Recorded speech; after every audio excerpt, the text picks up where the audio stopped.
Kaya pinagmamayabang ko itong ginawa ko na to eh. Naghahalo, nagtatalo ang suka at saka yung lemon, yung asim niya.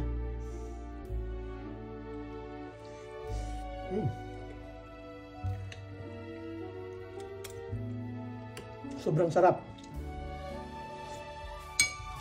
Kaya, huwag kalimutang bumakas. Let's go and let's grow.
So yan guys, at nabalatan na natin ang UFO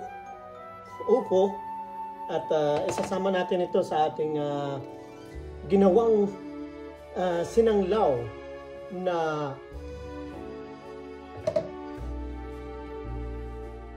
espesyal.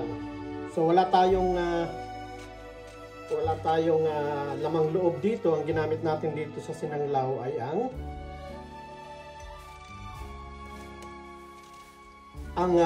buntot ng baka, oxtail. Kaya sasamahan natin ito.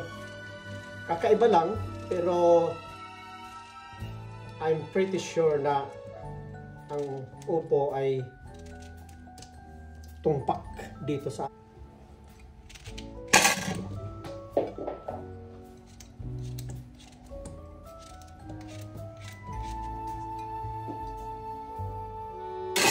So yan na siya, ang ating oxtail sinanglaw o sinanglaw sa Ilocano. Ito ay ating nilagyan actually ng lemon, suka, as you can see in the video kung papanoorin nyo ng buo. Kaya let's go and let's grow. So yan guys, i-plate natin ang ating oxtail na sinanglaw.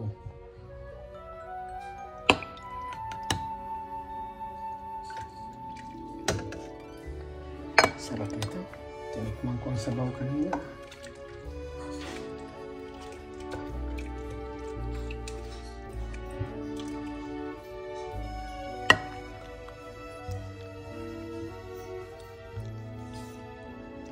At meron tayong inilagay na upo.